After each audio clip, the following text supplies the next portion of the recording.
এতটা ভালো ক্যামেরা ছিল না যে আমরা প্রফেশনাল কোনো কাজ করব। হ্যাঁ, নর্মালি টুকটাক কোনো কাজ করার জন্য ঠিক ছিল, বাট প্রফেশনাল কাজের জন্য তখন আমার প্রথম ক্যামেরা যেগুলো ছিল ওগুলো ঠিক ছিল না। আমি মোহাম্মদ মেহেরুল ইসলাম অনিক। আমি বর্তমানে পিক ফটোতে কো-ফাউন্ডার হিসেবে আছি এবং সিইও।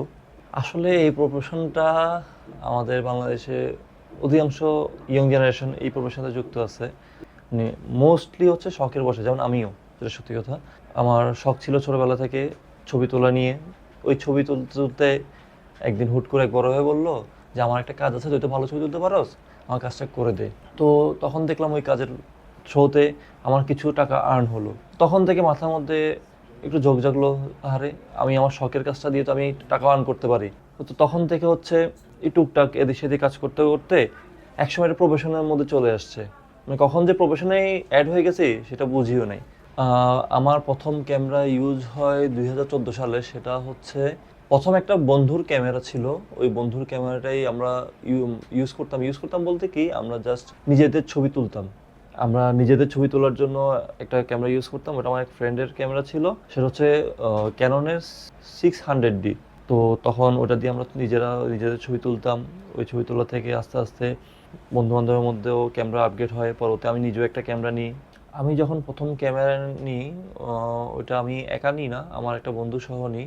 ওটা আমি যখন ঢাকায় ছিলাম, ঢাকা কমার্স কলেজে স্টুডেন্ট, এইচএসসি পড়তেছি, তখন আমার একটা ফ্রেন্ড সহ আমরা একটা ক্যামেরা নিই। ওটা প্রায় 35,000 টাকার মতো পড়ছে। তো ওখানে আমার সামান্য ইনভেস্ট ছিল, আর বাকিটা সবারই ইনভেস্ট ছিল।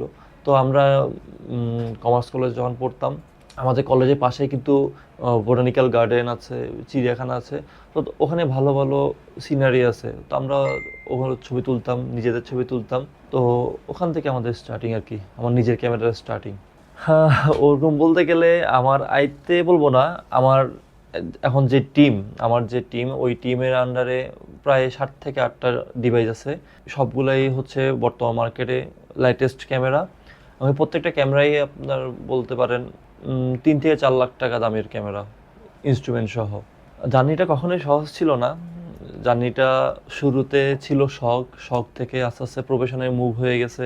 এখানে অনেক রকম ঝামেলা ছিল। যেমন আমার যখন ক্যামেরা হাতে ছিল না, তখন হচ্ছে যে অনেক সময় বন্ধু বান্ধব থেকে চেয়ে কাজ করতাম। তো যখন হয়েছে তখন এতটা ভালো ক্যামেরা ছিল না যে আমরা প্রফেশনাল কোনো কাজ করব। হ্যাঁ, নর্মালি টুকটাক কোনো কাজ করার জন্য ঠিক ছিল, বাট প্রফেশনাল কাজের জন্য তখন আমার প্রথম ক্যামেরা যেগুলো ছিল ওগুলো ঠিক ছিল না। তো লাইটসের প্রবলেম ছিল, ফিনান্সিয়াল ইস্যু ছিল, অনেক ইস্যুই ছিল, যার কারণ হচ্ছে যে প্রপারলি কোনো কিছু করা হইতো না। তো ফ্রেন্ডদের থেকে, ভাই বাদার থেকে, সবার হেল্পের মাধ্যমে অনেক কাজ করা হইতো। আস্তে আস্তে নিজে কাজ করতে করতে নিজে টাকা উপার্জন যাই করি তা থেকে হালকা কিছু সেভিং করে ওগুলো দিয়ে পরবর্তীতে একটা একটা করে ইনস্ট্রুমেন্ট নিয়ে আজ এই পর্যন্ত।